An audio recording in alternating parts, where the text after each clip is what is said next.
Intégral Placement, idée de placement.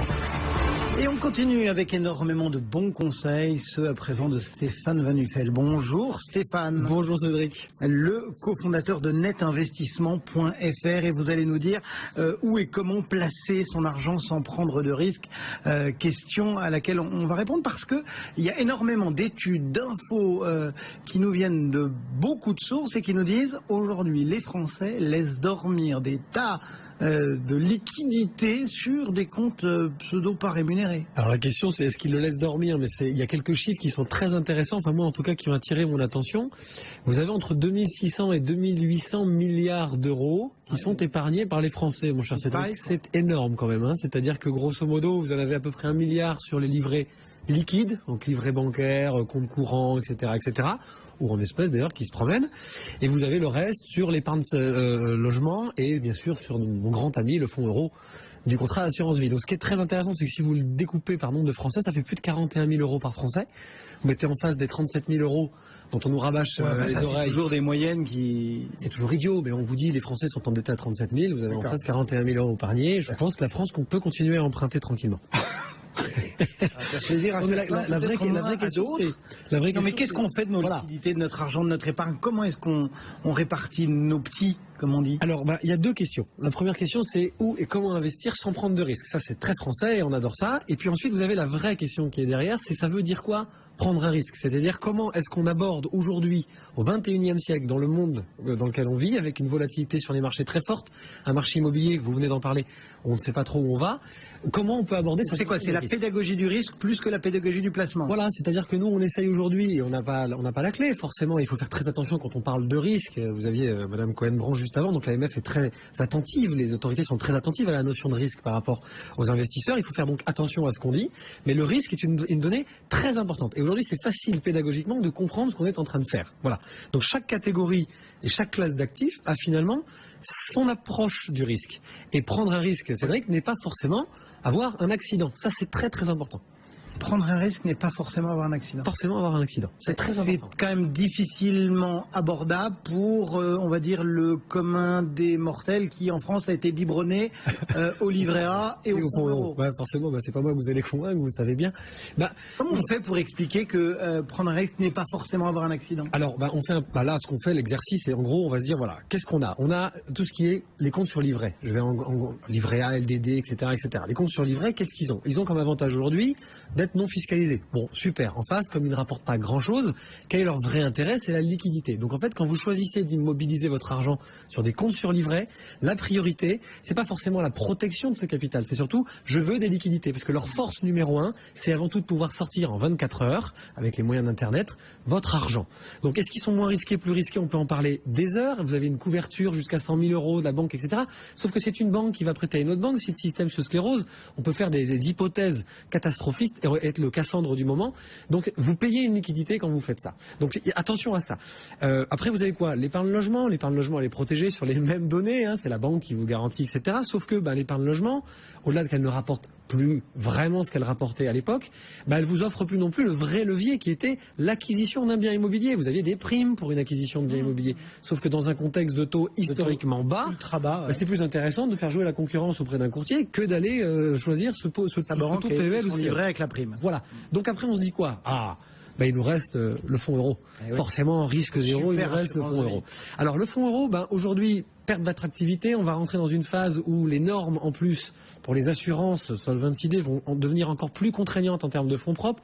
Donc le rendement des fonds euros, il ne faut plus s'attendre à grand chose à partir du 1er janvier 2017. Vraiment. Donc on aura la garantie en capital. Sauf que là, ça permet... avec la question de la remontée des taux et du système qui... Et puis, on va pas rentrer là-dedans, vous connaissez mon point de vue, Cédric, le risque zéro n'existe pas. Il faut dire aux gens, le risque zéro n'existe pas. Il est porté par un tiers, c'est-à-dire quand vous avez une garantie, une compagnie d'assurance, le risque pour autant, il existe. C'est-à-dire que vous avez un gérant qui va devoir placer l'argent du fonds euro avec des contraintes extrêmement lourdes. Donc pour vous offrir du rendement, il est obligé ou pas de faire le choix de prendre lui-même ce risque et il le porte. Et quand vous avez des fonds euros de plusieurs milliards d'euros, s'il y en a un qui se rate et que la liquidité à ce moment-là est bloquée et que les Français veulent retirer leur argent, c'est une catastrophe. Il y a une chance sur 850 millions que ça arrive, mais il faut le dire. Mais si on a comme pédagogie, comme vous le dites, et comme vous nous le dites régulièrement, que prendre un risque n'est pas forcément significatif d'accident, qu'est-ce qu'on peut faire aujourd'hui pour illustrer un peu ce facteur risque, en disant tiens, en ayant du risque, on aura aussi du rendement, et comme le risque égale pas forcément accident, vous pourriez avoir de façon sûre, mettons des guillemets. Je rebondis sur la chronique de Marie-Cœur de Roy juste avant. L'immobilier reste quand même quelque chose qu'il faut garder avec une vision à long terme, clairement. SCPI, rendement, bureau, logement, ça reste quand même cohérent parce qu'en face des taux très bas, donc forcément votre rentabilité de 3-4% face à un taux d'emprunt à moins de 2 sur 20 ans est très intéressante. Ensuite, on peut un petit peu se creuser la tête. Voilà. Donc aujourd'hui, par exemple, nous, on a tendance à expliquer à nos clients que de s'approcher dans un contrat d'assurance vie d'unités de compte type les SCPI de rendement, donc là c'est de l'immobilier très factuel, très tangible qui existe, pourquoi ne pas aller vers ce type de support-là? Parce qu'on est sur des supports qui sont entre 4,75 et 5,20 de rendement. Dans un contrat d'assurance vie, tant que vous ne sortez pas l'argent, ils seront non fiscalisés. Donc pourquoi ne pas sortir déjà une partie de vos actifs dits garantis, qui ne sont pas moins risqués, qui sont garantis contractuellement, pour aller vers des supports qui ne sont pas garantis, cher Cédric, mais qui sont quand même sécurisés d'un point de vue actif. Voilà, donc voilà une solution parmi tant d'autres. Vous avez, pourquoi pas monter un fonds structuré? Alors, attention, pas plus de 10-15% de ses actifs, mais travailler sur des protections. Vous avez des protections de rendement jusqu'à moins 20%, vous avez des protections de capital jusqu'à moins 50%, une bourse qui se casse la figure de moins 50%, historiquement c'est arrivé très rarement. Et puis vous avez des actifs tangibles, parce que je vous vois venir, des actifs tangibles qui sont très à la mode. Il faut se méfier.